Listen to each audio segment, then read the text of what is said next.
Hello, flight simmers. This is Rever here, back for the first leg in our trip around the world. And that, let me go over to our sky vector, is going to be from Denver, down here, up to Seattle. So, certainly not the most exotic trip, though we will fly over a bunch of mountains, I'm sure. And also we'll probably do that at fast forward. So I probably went over this a little bit, so I'll go through real briefly. I don't want to take too much time for this. It's probably going to take me a while to get through the check sheet. And I won't do that necessarily every single episode, but at least you get to see what I plan on doing. So here is our planned route, following these different waypoints. If we go down, you can see this is where I downloaded it to the FSX. So once I get in the plane and get the FSX fired up, I will import that in, and then we'll have to put it in the flight management system. Oops. So in any event, it should be, a little bit of an interesting trip. Believe it or not, it may actually rain in Seattle. I know that you guys might find that hard to believe. There's the airport right here. I don't know if you can see, zoom in. There's a little airplane. And this is the weather station, which I've opened up. So if we take a look at the graph, which in some ways is, take a look at the graph. It really doesn't seem like they have that great a chance of rain. However, if we go back to the map, there we go. There's certainly a bunch of rain in the area. So there it is. So it does look like it's mostly to the north of them. Not sure if that'll make its way over in time or not. But going back to this real quick, looks like it's a fair wind, more or less from the south, changing to, to the east, or from the west. So we'll see. There you go. So the good news is it says few clouds at, 2,300, scattered at 36, mostly cloudy at 12,000. So it looks like there should be reasonably good visibility there. I also wanted to point out that this is the checklist. It's Toby Rayfield's. So thank him for the work on this. I don't know if it's good or bad, but that's just because I don't know what I'm doing that well. So this list, to get down, to the, I guess it was to the hold short point, it took me like an hour and a half to figure out, what everything was. So hopefully tonight when we go through this, I will breeze right through it. Anything else to show you? Not particularly. And I think it's probably just time to get out into the airplane and get the checklist started. We can go through, and you'll see the flight plan a little bit more there. What we do in order to do that in Flight Sim is, we want to select this aircraft, which little arrow means it's already selected. And we're going to say fly this aircraft. And we're going to put in KSEA. And it's, again, if you get it right, it's always selected. We'll use the selected. Now the question of fuel. So we only have 211 gallons. And I want to take a look at this, and we'll see. Where was it? Here. This sim brief does give me a fuel amount. So they're saying that we need, and I'm pretty sure this is in pounds, 4,500 pounds. If you notice, though, it doesn't say any extra. So the rule of thumb that I've typically used has been 1,100 for every mile, and that's way more. I would be putting 8,000 pounds on. So we're going to see if we just move this bar up. So we got 1,400 on. That means we would have to get to 44, we'd have to put 3,000 more on. So if we go to 3,000 more, ish, there you go, close enough. They're saying we could get 600 miles, which if you look, the estimated range is I think that's pretty reasonable. However, they're saying we have to go 800. So I have found that this estimation is off, especially when you start getting into these long flights. So what I will do, though, is I do like to bring it at least up to, say, having 100 gallons over this estimate. So I will add, 4,600 pounds, let's say, and that'll get me an estimated, I'm looking at the total fuel, sorry. Let me get up to 888. We'll probably have a lot extra, but guess what? That's kind of okay. All right, that's close enough. So by adding another 6,000 pounds, I think we should be in good shape to go the 800 miles. And that'll give us a total of in the neighborhood of 8,000, a little bit less. So that's where I, kind of come up with my 1,100, though that could be overdoing it. Let's put it this way. If we have a full load of 11,000, we can go 17,000 or 15,000 miles. Phew, I wish. We can go 1,500 miles. So there we go. So we should have plenty of fuel with this at this point, and extra at that. So I'm going to click OK. Now again, keep in mind we're empty, so that does help all of that.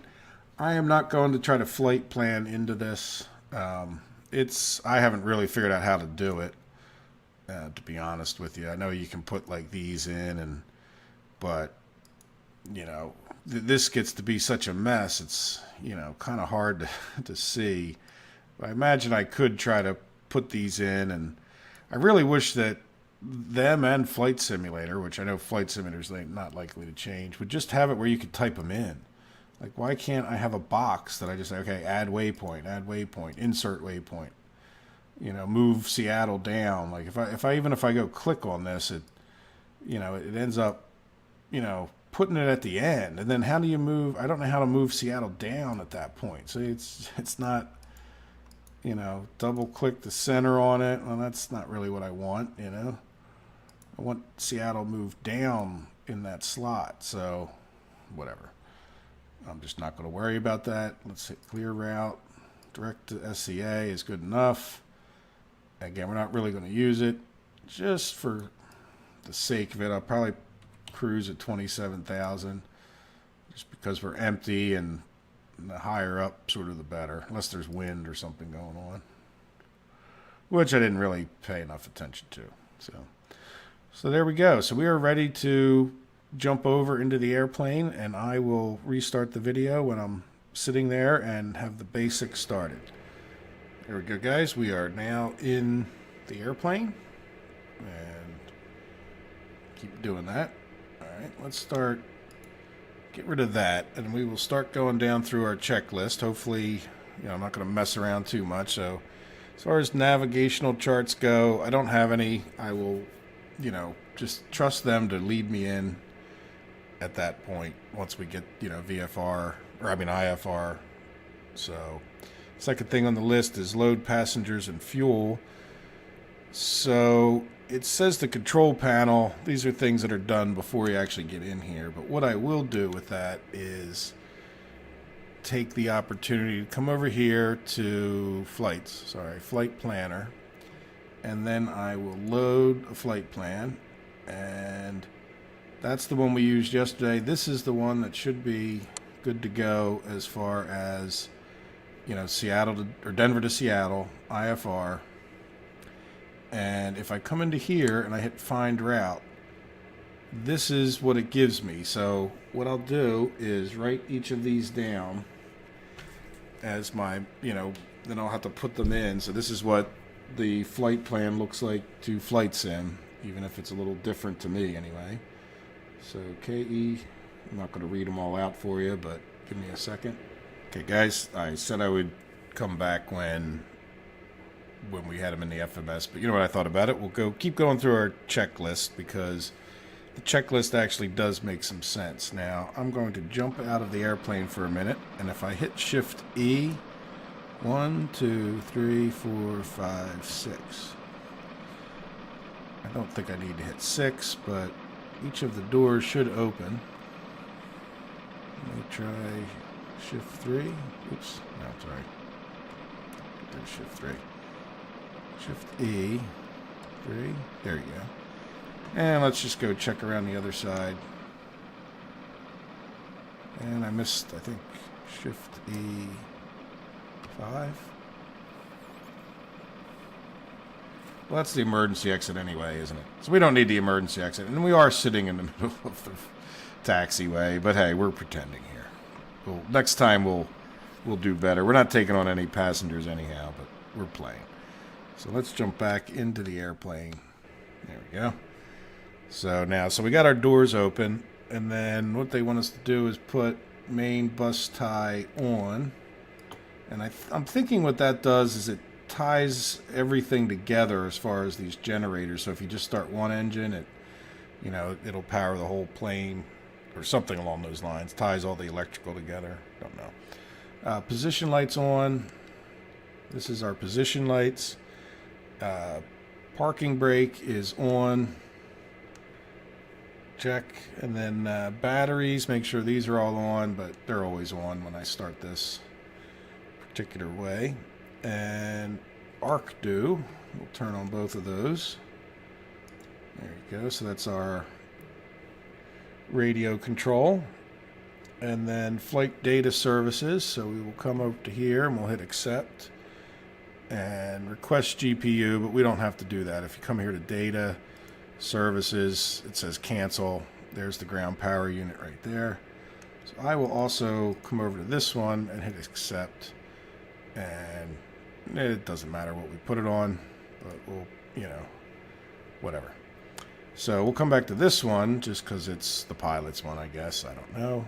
And we'll be ready for that. So what I want to do is MDF2, we want to put to exterior power showing. So it is. So if we click on this, we can see, that exterior power is showing. So we are on the GPU at that point. And then, so this is MDF, main flight display 2 for the co-pilot. This is main flight display 1 for the pilot. So what they want us to do is come down to MDF1 and switch this to systems and then doors system. So I guess the idea there is to check here that all the doors are open, and they're not. They're not open. So let's see. Shift E2. Okay. Oops. Shift E.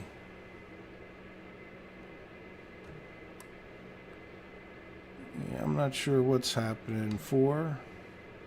So the red would indicate that they're open. I thought when we were out there, they all looked open.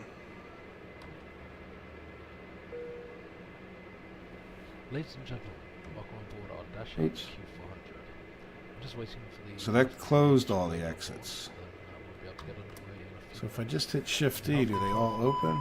Yep, packs. Let's see if they all open as we go.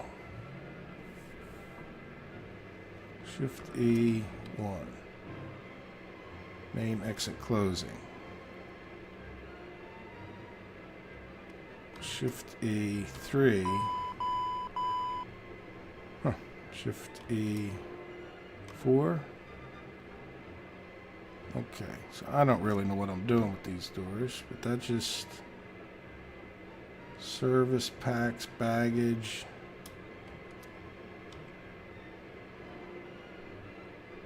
I don't know. So that got that baggage open. There we go. We got most of them open. I think this is just an emergency exit there. So anyway, we're not taking on passengers. Enough messing with the doors. But then they want us to put shift MDF2 on nav and then system. So if I come here, here's the switch for MDF2 and it's on system, and then change it to nav and then sys.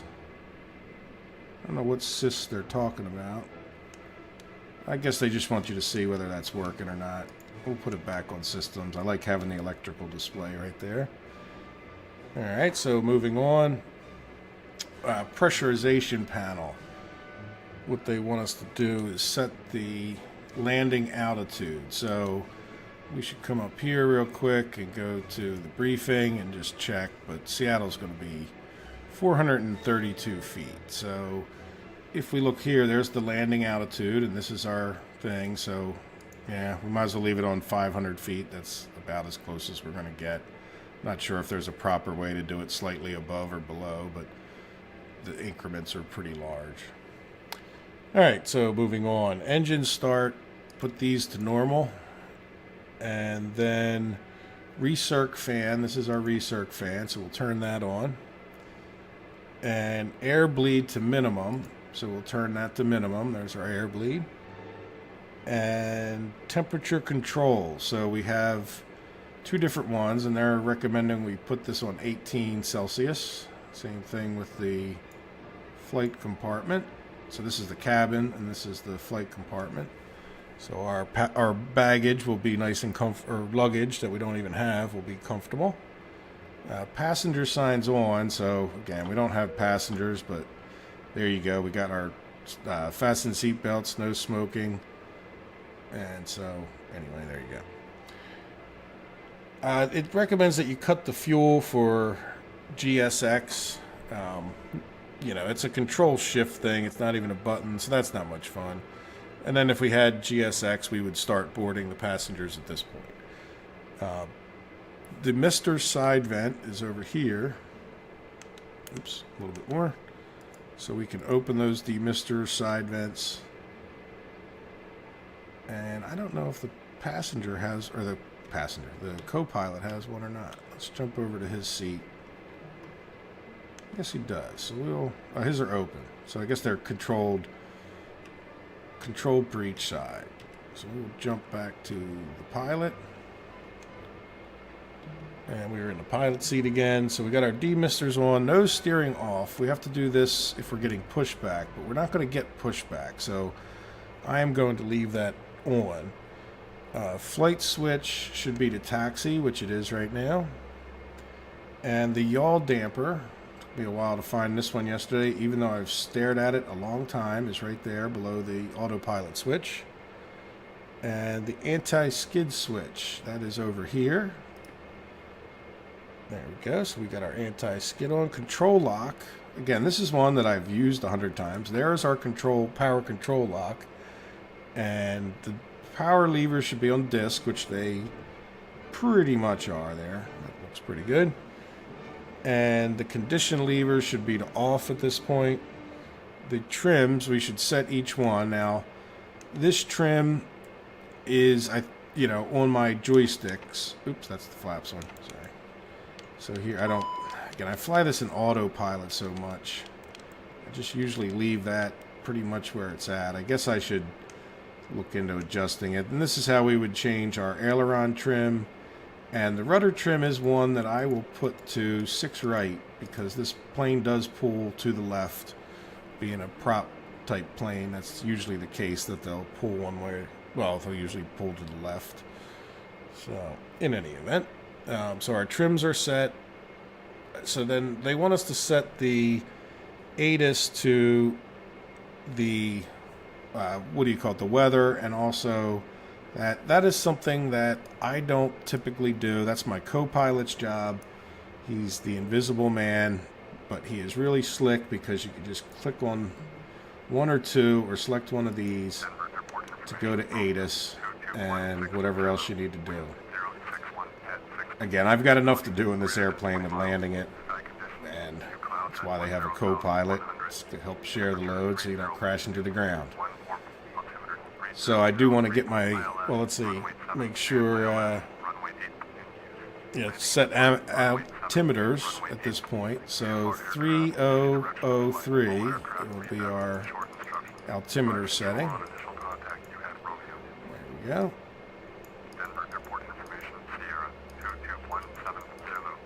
And it's always a good point to check that your altitude agrees with the altitude of the airport, just to make sure that your gauge is working. So we should be at 5430, and we are awful close to 5430, certainly enough to call that working.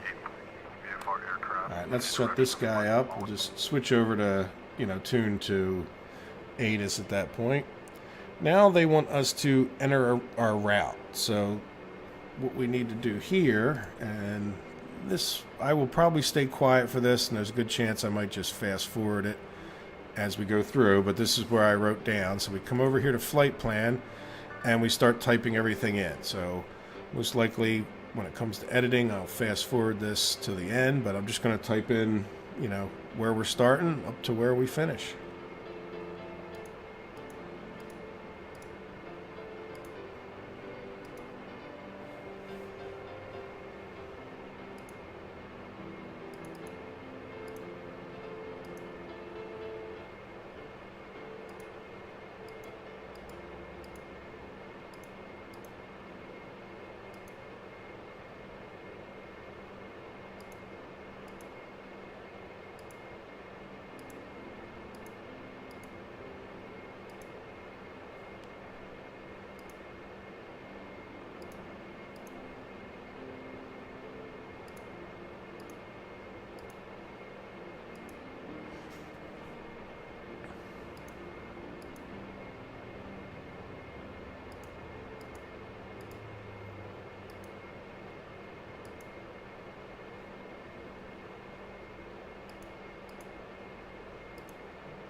All right, there we go, guys. We have entered our route into the flight planner, and so we should be good on that. So I don't know my departure, SID, and arrive star. I couldn't really figure out what that was, but they're telling me to go to the flight plan and then hit menu. And I don't know, you know, here's departure. You know, I don't know what any of this stuff is. I mean, I know what the runway is, but I haven't contacted ground control yet, you know, for, well, have they told me to go? No, did I miss? No, I'm looking at my flight sheet. They still haven't, like, asked me to check for clearance. But I guess I could put in here. See, I don't know what to really put in. I'm just going to keep going today. I'm not going to get all bogged down if I don't know how to do something. I'll learn it. Hopefully you guys can even point out the things I'm doing wrong. Trust me, I fully expect that I'm doing much wrong. So we'll go ahead and get IFR clearance.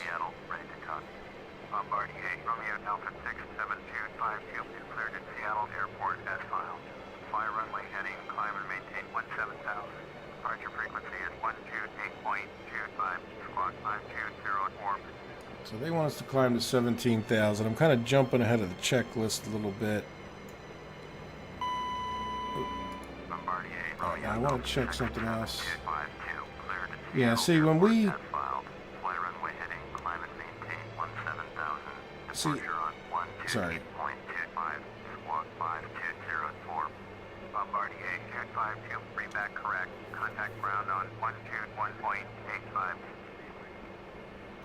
Alright, so this should be our squawk code here. So I guess we should change that to 52. What was it? 04. Oops, I went right past it. 5204. There you go. So there we should be squawking 5204. Now if I hold this button in, I'm getting ahead of myself, aren't I? See, on alt, so that's our air collision. ATS should be on now. But I did just get ahead of myself. So let's just stick with the checklist because that's what a professional would do. Please do not think I am one of those. I'm not going to enter my fuel into the FMS. I just don't. At this point, it's too much. I want to get in the air, get flying. And again, whoa, what is going on here? We are in the twilight. Oh, because we were sitting. Yeah, okay. Well, let's just ignore that airplane just drove right through us. So we entered our squawk code. Now, this is something I'm going to do in this flight. They want me to press this button here, and that is to set to go around power. So I think that's how you set the maximum power. We really probably don't need it, but I'm sort of curious about that. So, all right. So I am going to. What am I going to do? Contact ground control for clearance. Enter squawk code. Press to go. Nav bug source to FMS. So that is this right here. So if we switch it one, now you can see we're on the FMS over here, which does make sense when we're, when we're going to take off. If we land on an ILS, we want to switch that back, but that's later on.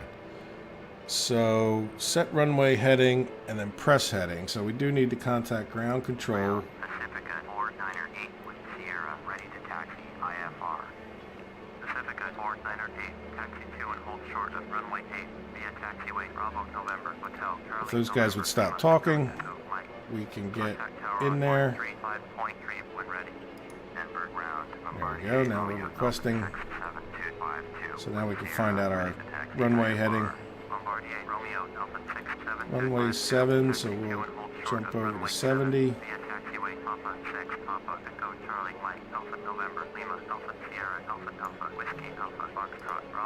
Holy crap.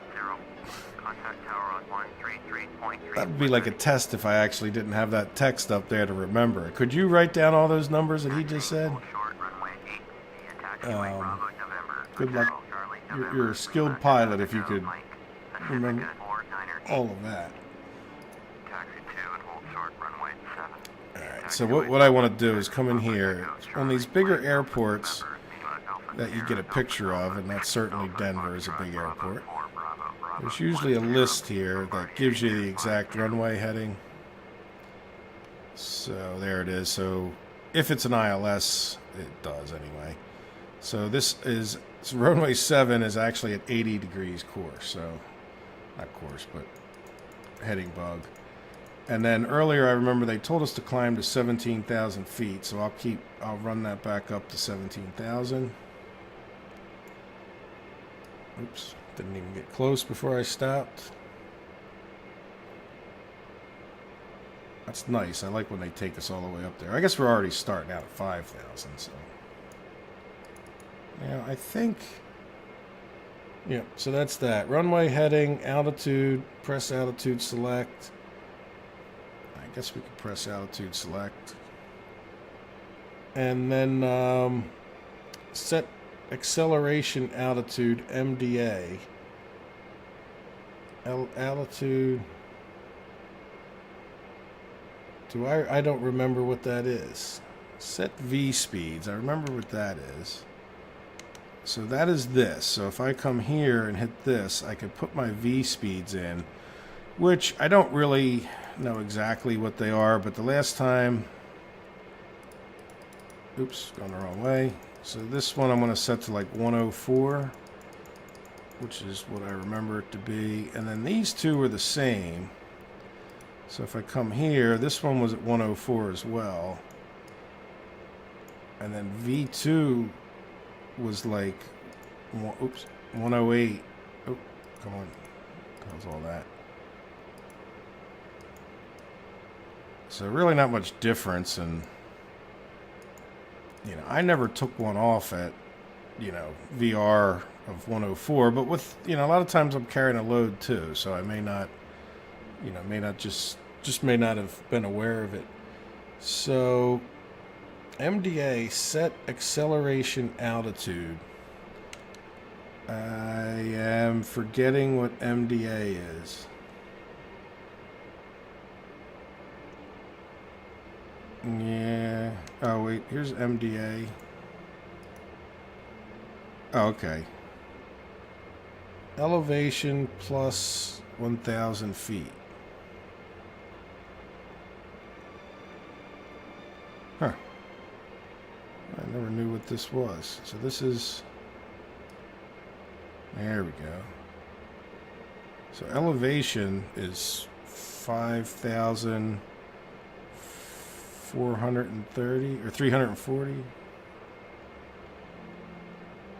So it's a long way up, huh? I don't know what DH is. Descent height? I don't know. Well, here we go. We're changing it. It's a lot. So what's the next thing? Set V speeds. We kind of got ahead of ourselves. AD elevation. Yeah, I don't know. I don't know what AD elevation is. There we go. Look, we got a little line there. MDA's flashing. Huh. Well, we'll figure it out. Probably won't crash the plane in the meantime, and I just want to look at this real quick. Not that it matters, because I don't even know what I'm doing, but elevation, we have 5.4. That's... I'm at 5.340. Why is that? Interesting. All right, anyway, we're going to take this to 5.6430. So that's close enough. All right, so now runway heading, set nav aid frequencies. I'm not sure what those are. Close all the doors. So everybody should be aboard by the time we messed around with all that stuff being the idea. So let's see if we hit Shift E. Do all the doors close? Shift E. Oh, I saw another one close. Now it just opened again. Shift E. 2. Shift E. We'll get these buggers closed.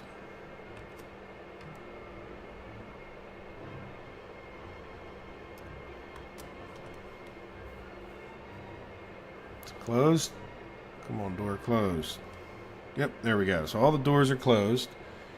And MDF, we want to change that back to nav. So we'll come back to MDF2 and go to nav. And that brings us back to our navigation. And just for your enjoyment pleasure, or viewing pleasure, I'll zoom out to 200 miles so you can get an idea where we're going. I also, this is fine where it's at, like to bring this guy up here so we can have him in flight and shrink it down so he doesn't take up quite so much of the screen. I think you guys should still generally be able to see it. Same thing with this guy. So there you go. So hopefully that helps you guys see what's going on at that point. All right, so we are ready for startup and pushback. So we're going to contact ground or tower or whatever and request startup. I've never done that, but we don't need a pushback. So we're going to put our anti-collision lights to red, which is this one, up to red. If you switch, it's a three-way switch. Switch down goes to white. That's for like flight strobe, you know. Red, I assume you'd put on the ground. APU check off, so we want to make sure that the APU is off, and we want to cancel the ground power unit. So let's go ahead and come back to this guy. I'm going to close this one, hit data, services, cancel. There we go. And then parking brake. Whoop, no, did I jump ahead? Oh yeah, We jumped way ahead. So we're going to be starting on batteries. Well, no, let's request this guy back again. There he goes. I don't think he ever left. Otherwise, he's back. So let's see. See, this isn't staying external power anymore. So is it? There it goes. See, DC external power. So I need to actually read each thing on there. So it's telling me to request pushback, but we don't need that. So what I want to do is right-click on this switch. See, it went to the other direction, and hit start. And I should probably put my condition levers to the start position. Oh, come on. There you go. Alright, so those are both in start position. Start and feather. You can't read it from here, but yeah, see, it does say it if you can read that tooltip. And yep, it's on start. Let's see how we're doing. You'll hear a click when it's ready. Good afternoon, ladies and gentlemen. On behalf of our airline, we would like Tell to the welcome luggage you to on pack board its... upon a Dash 8 Q400. The flight time Alright, today there we is go. So once it... approximately 2 We didn't hours. hear the click, but once Please it gets fasten off the your select, seatbelts and refrain from click smoking. the other one and get If you want to the use any number other 1 device, engine going, we would and kindly you ask can you see to it contact spooling the up service. right there.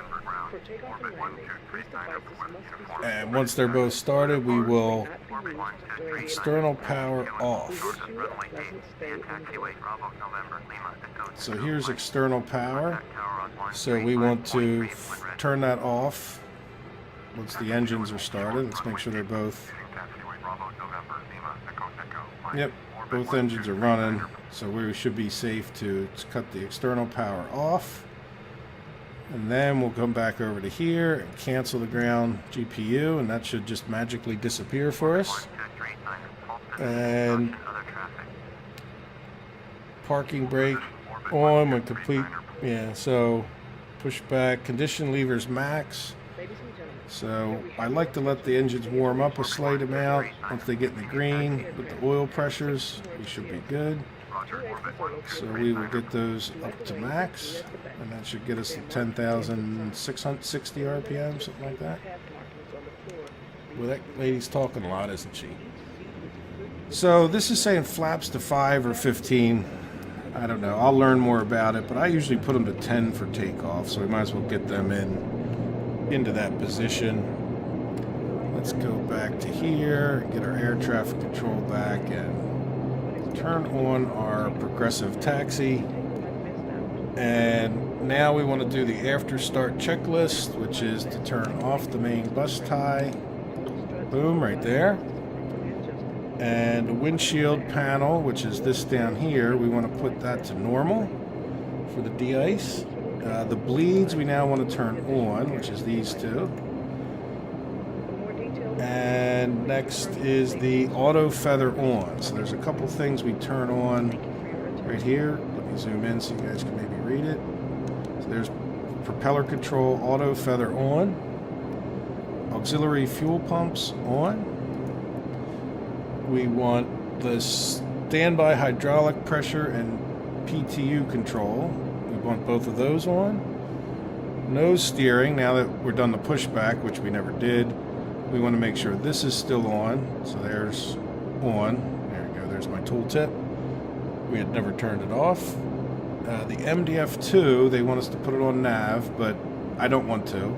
I have the nav right here. I'd rather be able to see my electrical if I have any issues with the electrical. Alright, so now what we want to do is put the weather radar to standby, which is this right here. We want to put the transponder CAS on. So we already did that. If that's how you do the switch it around. So if we sit and hold this for over 2 seconds, see how it went to standby? So now we want to put that to on. So there we go. It's a little bit goofy. That was one of the harder ones to figure out last night. Arc do, which is this whole thing, we want to put that into FMS mode, which is to turn this 2 knobs. So we will turn this 2 knobs.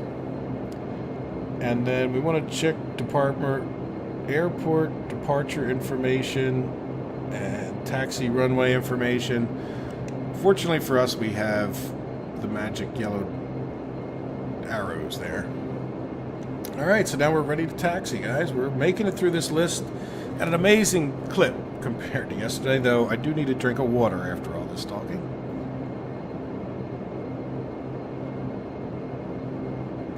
Okay, so let's keep going. So now we want to get our taxi lights on. And we want to release our parking brakes, takeoff warning test.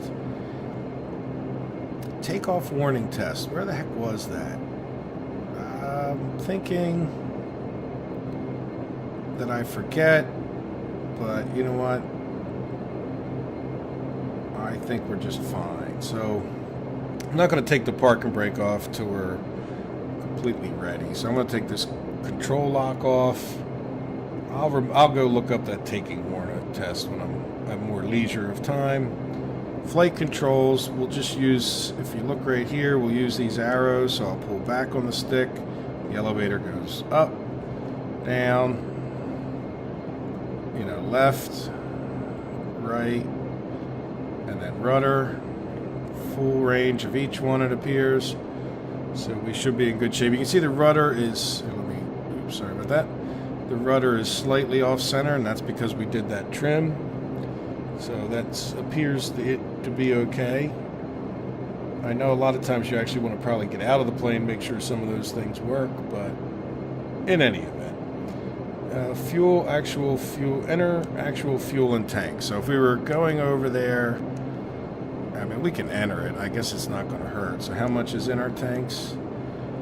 Fuel on board is going to be 3,700 is, well, really 3,800 would be 7,600 minus 15.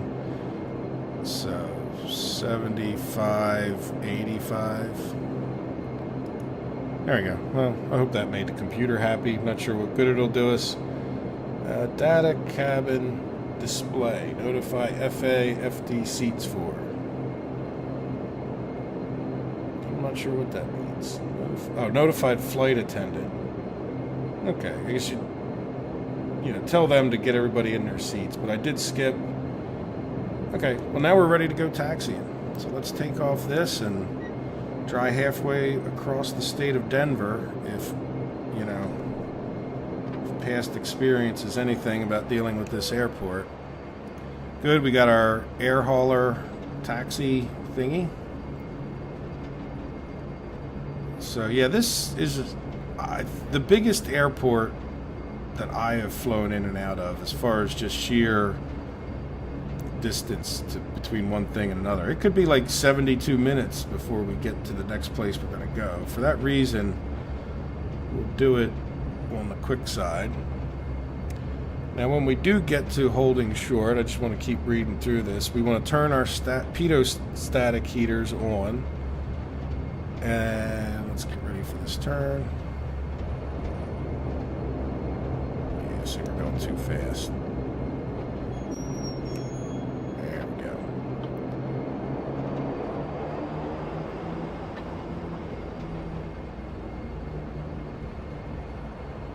Yeah, I've learned if you put even like 1,100 RPMs on both engines, you speed up pretty well in this plane. So,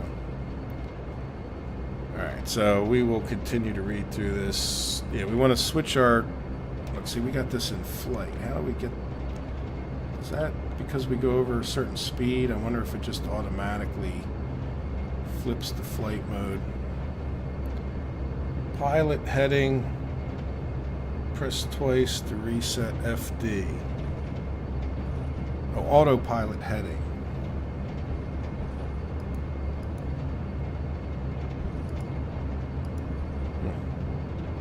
On taxiway. On taxiway. Oh. Yeah, I'm going fast. Slow down a bit. And I'm not even paying attention. It's like I'm texting and driving here, So let's just focus on what we're doing, one thing at a time. Not like we're going to be in that much of a hurry. Though all this checklist stuff does take a bit. I think I got through it pretty good. I know we skipped a couple things, so you'll have to find it in your hearts to forgive me about that.